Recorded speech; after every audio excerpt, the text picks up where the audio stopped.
Good morning friends. Online अध्ययन में आपका स्वागत है। मेरा नाम अभिषेक। देखिए, काफ़ी बच्चों के डाउट्स आ रहे हैं कि केवीएस का डेमो और इंटरव्यू कैसा होगा।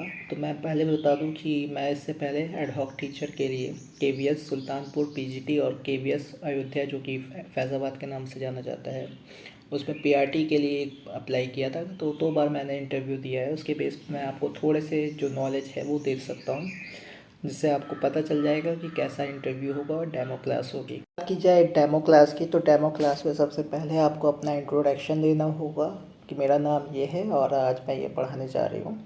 देन टॉपिक के बारे में आपको ब्लैक बोर्ड पे लिखना है और ये याद रखिएगा कि आप नेगेटिव थॉट बिल्कुल मत लाइएगा कि मैं कैसे कर सकता हूँ या कर सकती हूँ।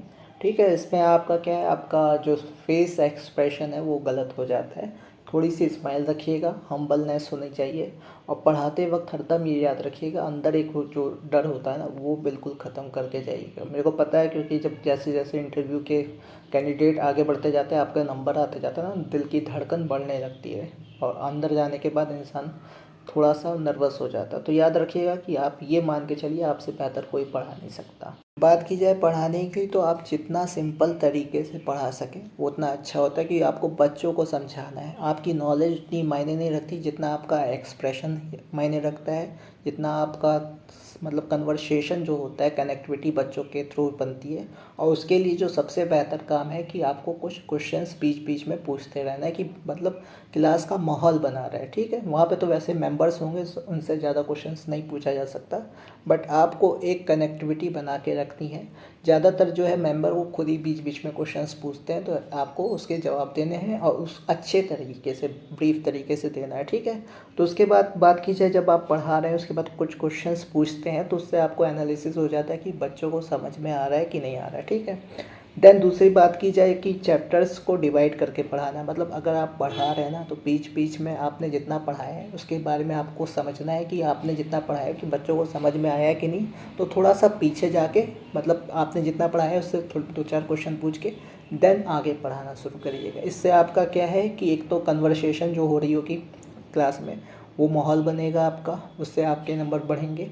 और दूसरा आपको क्या है कि एक जो सेटिस्फेक्शन होती है ना पढ़ाने में, ये समझ में आ रहा है, तो आपका जो आपका एक्सप्रेशन होता है वो आपका अच्छा बनेगा। ठीक है, साथ ही मान के चलिएगा कि आपका जो डेमो क्लास है वो 10 से 15 मिनट का होगा। उसमें सबसे बेस्ट आपको देना है, मतलब कम टाइम में सबसे बेस्ट परफॉर्मेंस आपको देनी है। आपका जो स्टार्टिंग है यानी आरंभ जो है वो सबसे अच्छा होना चाहिए, और क्योंकि इसके बाद आपको लाइफ टाइम यही पढ़ाना है। ठीक है, तो उसके बाद बात की जाए इंटरव्यू की, तो इंटरव्यू में देखिए आपका क्या है कि पीआरटी, टीजीटी और पीजीटी के लिए मैं अलग अलग बताऊंगा।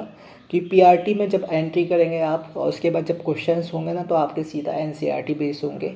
थोड़ा बहुत करंट अफेयर आपसे पूछा जा सकता है। ठीक है, तो आप याद रखिएगा इस चीज़ को कि करंट अफेयर के जो थोड़े बहुत इश्यूज़ हैं आप वो याद करके जाइएगा। देन केवीएस का जो फाउंडेशन हुआ, ये सारे, इसकी एक वीडियो भी मैं बता दूंगा साथ में, कि केवीएस के बारे में जो फाउंडेशन है, इनकी स्थापना और कैसे। ठीक है, देन आपका जो सब्जेक्ट नॉलेज है वो बहुत इंपॉर्टेंट रखता है, क्योंकि आपके जितने भी क्वेश्चंस पूछे जाते हैं इंटरव्यू में वो सब्जेक्ट से हैं।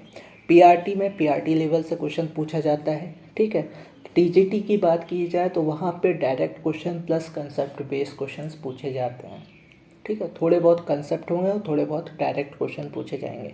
वही बात की जाए, जैसे मैंने कि पीजीटी में दिया था, तो उनके जितने भी क्वेश्चंस थे वो आपके बहुत कंसेप्चुअल थे, तो ज़्यादातर वहाँ पे डायरेक्ट क्वेश्चन नहीं पूछा जाता। तो पीजीटी वाले अच्छे से डीप अपनी नॉलेज करके जाइएगा, वहाँ पे अच्छे से क्वेश्चंस पूछे जाते हैं आपके। तो इन सारी बातों का ध्यान रखिएगा आप इंटरव्यू में, और बहुत अच्छा इंटरव्यू होगा सबका। इसके बाद बात की जाए पेडियोलॉजी से, तो आपको इस पे जो करंट टॉपिक्स हैं पेडियोलॉजी के, जैसे आपका क्वेश्चंस भी आए थे, सामर्थ्य हो गया, सफल हो गया, दीक्षा और सार्थक जैसे क्वेश्चंस आए थे, उसके बारे में आपको अच्छे से समझ लेना है कि इसका एग्जाम्पल इंटरव्यू में आप अपने आंसर के साथ दीजिएगा तो बहुत अच्छा एक्सप्रेशन पड़ेगा। तो यही सब बताना था। अगर आपको अच्छी वीडियो लगे तो आप इस चैनल को लाइक और सब्सक्राइब कर सकते हैं। Thank you.